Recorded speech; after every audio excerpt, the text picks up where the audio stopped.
ధన్యవాదాలు అధ్యక్ష. గతంలో జగన్మోహన్ రెడ్డి గారి ప్రభుత్వంలో సంపూర్ణ ఫీజు రియంబర్స్మెంట్ అమల్లో ఉండేది కదండి అధ్యక్ష. అయితే అంటే ఎంత ఫీజు ఉంటే అంత ప్రభుత్వం చెల్లించేది. సో ఇప్పుడు ఫుల్గా ఇస్తారా, ఏమైనా సీలింగ్ పెడతారా? అంటే 2014 నుంచి 19 మధ్య సీలింగ్ ఉండేది అధ్యక్ష. ఆ విధంగా ఏమైనా చేస్తారా? అదొక డౌట్ అధ్యక్ష.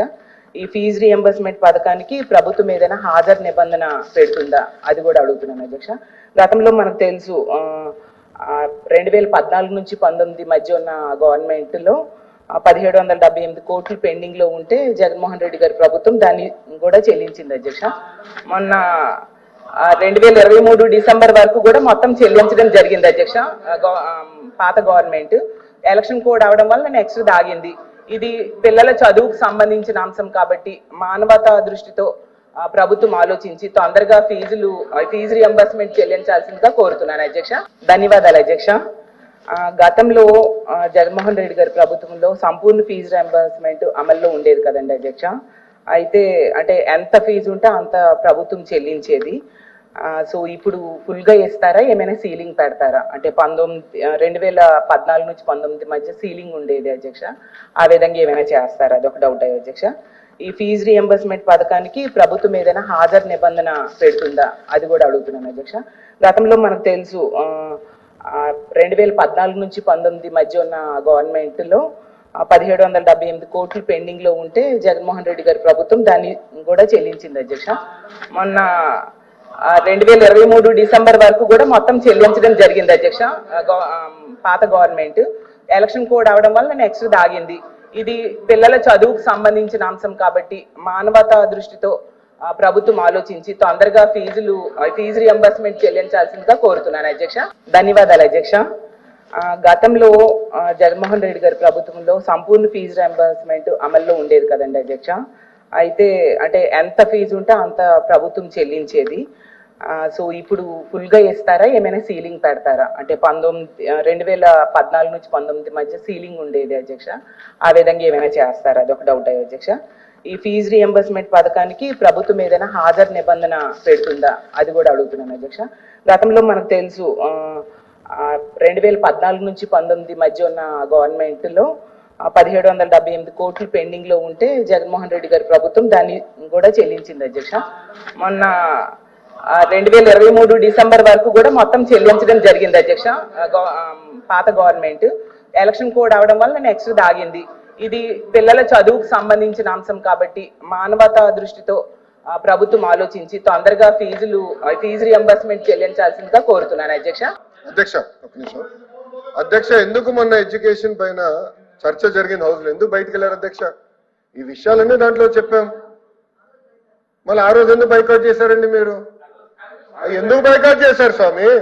ఉండండి, విద్యా వ్యవస్థ పైన చర్చిద్దామని దాంట్లో స్పష్టంగా ఫీ రియంబర్స్మెంట్ పైన చాలా క్లారిటీ ఇచ్చింది ప్రభుత్వం. మళ్ళీ ఇప్పుడు ఆ రోజు బైకాట్ చేస్తారు, వినరు, కనీసం నోట్ చదవరు. కాబట్టి ఇంకా కాపీ పంపిస్తా స్వామి, ఒకసారి నోట్ చదవండి, చదివిన మీరు అడగండి. మంత్రి గారు వాస్తవాలు చెప్తుంటే దాన్ని కూడా మీరు ఓర్చుకోలేకపోతే కరెక్ట్ కాదా? 4200 కోట్లు మీరు బకాయిలు పెట్టారు, అవునా కాదా చెప్పండి? ఓకే, వివరాలు ఇప్పుడు పంపిస్తున్నా. School fee reimbursement, PG fee reimbursement, అన్ని వివరాలు ఇక్కడ ఉన్నాయి. 4200 కోట్ల బకాయిలు పెట్టారు మీరు. 4200 కోట్ల బకాయిలు పెట్టారు. నంబర్ 1. నంబర్ 2 2019లో ఆనాటి ప్రభుత్వం ఏదైతే బకాయిలు పెట్టారో మీరు ఎప్పుడు చెల్లించారండి? 16 నెలల తర్వాత చెల్లించారు. 16 నెలలు వినండి, 16 నెలలు. ప్రభుత్వం వచ్చి 10 నెలలు అయింది. చెల్లిస్తాను నేను చెప్పా, హౌస్ సాక్షిగా నేను హామీ ఇచ్చా. చర్చలు మీరు లేకపోతే ఏం చేయాలి స్వామి? మీరు బైకాట్ చేస్తూ పోతే మమ్మల్ని ఏం చేయమంటారు? మీరు అడిగారు. విచిత్రం ఏంటంటే ఎడ్యుకేషన్ పైన చర్చకి మీరు అడిగారు. ఆ రోజు బీఎస్సీలో మీరు అడిగారు, మేము ఒప్పుకున్నాము, చర్చకు మేము సిద్ధానం. 3-4 గంటలు చర్చ జరిగితే మీరు లేకపోతే ఎట్లా? వాస్తవాలు ఏదైనా మీరు సిద్ధంగా లేకపోతే ఎట్లా? అది కరెక్ట్ కాదు. దయచేసి గౌరవ సభ్యులు ఇచ్చిన వివరాలు మొత్తం చదవండి, మంత్రి గారు క్లీన్ గా సమాధానం చెప్తారు. థ్యాంక్ యూ అధ్యక్ష. ఒక నిమిషం అధ్యక్ష, ఎందుకు మొన్న ఎడ్యుకేషన్ పైన చర్చ జరిగిన హౌస్ లో ఎందుకు బయటకు వెళ్ళారు అధ్యక్ష? ఈ విషయాలన్నీ దాంట్లో చెప్పాం. మళ్ళీ ఆ రోజు ఎందుకు బైకాట్ చేశారండి మీరు? ఎందుకు బైకాట్ చేశారు స్వామి?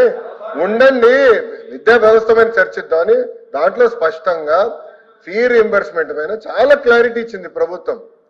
మళ్ళీ ఇప్పుడు ఆ రోజు బైకాట్ చేస్తారు, ఇన్నరు కనీసం ఆ నోట్ చదవరు. కాబట్టి ఇంకో కాపీ పంపిస్తా స్వామి, ఒకసారి నోట్ చదవండి, చదివిన తర్వాత మీరు అడగండి.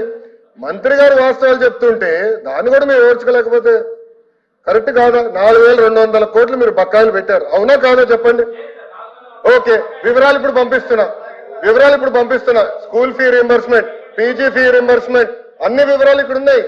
4,200 కోట్ల బకాయిలు పెట్టారు మీరు, 4,200 కోట్ల బకాయిలు పెట్టారు. నంబర్ 1. నంబర్ 2 2019లో ఆనాటి ప్రభుత్వం ఏదైతే బకాయిలు పెట్టారో మీరు ఎప్పుడు చెల్లించారండి? 16 నెలల తర్వాత చెల్లించారు. 16 నెలలు వినండి, 16 నెలలు. ప్రభుత్వం వచ్చి 10 నెలలు అయింది. చెల్లిస్తాను నేను చెప్పా, హౌస్ సాక్షిగా నేను హామీ ఇచ్చా. చర్చలు మీరు లేకపోతే ఏం చేయాలి స్వామి? మీరు బైకాట్ చేస్తూ పోతే మమ్మల్ని ఏం చేయమంటారు? మీరు అడిగారు, విచిత్రం ఏంటంటే ఎడ్యుకేషన్ పైన చర్చకి మీరు అడిగారు. ఆ రోజు బీఎస్సీలో మీరు అడిగారు, మేము ఒప్పుకున్నాము, చర్చకు మేము సిద్ధానం. 3-4 గంటలు చర్చ జరిగితే మీరు లేకపోతే ఎట్లా?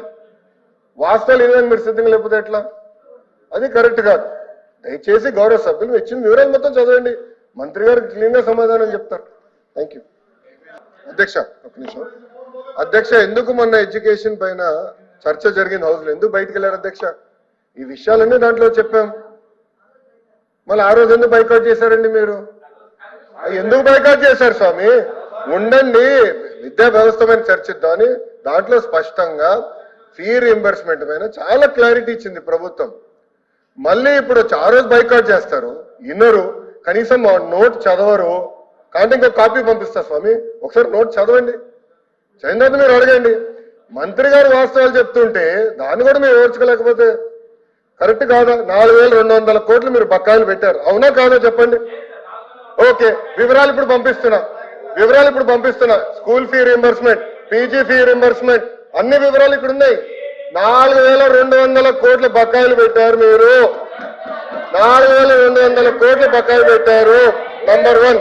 నంబర్ 2 2019లో ఆనాటి ప్రభుత్వం ఏదైతే బకాయిలు పెట్టారో మీరు ఎప్పుడు చెల్లించారండి? 16 నెలల తర్వాత చెల్లించారు. 16 నెలలు వినండి, 16 నెలలు. ప్రభుత్వం వచ్చి 10 నెలలు అయింది. చెల్లిస్తాను నేను చెప్పా, హౌస్ సాక్షిగా నేను హామీ ఇచ్చా. చర్చలు మీరు లేకపోతే ఏం చేయాలి స్వామి? మీరు బైకాట్ చేస్తూ పోతే మమ్మల్ని ఏం చేయమంటారు? మీరు అడిగారు, విచిత్రం ఏంటంటే ఎడ్యుకేషన్ పైన చర్చకి మీరు అడిగారు. ఆ రోజు బీఎస్సీలో మీరు అడిగారు, మేము ఒప్పుకున్నాము, చర్చకు మేము సిద్ధానం. 3-4 గంటలు చర్చ జరిగితే మీరు లేకపోతే ఎట్లా? వాస్తవాలు ఏదైనా మీరు సిద్ధంగా లేకపోతే ఎట్లా? అది కరెక్ట్ కాదు. దయచేసి గౌరవ సభ్యులు ఇచ్చిన వివరాలు మొత్తం చదవండి, మంత్రి గారు క్లీన్ గా సమాధానం చెప్తారు. Thank you.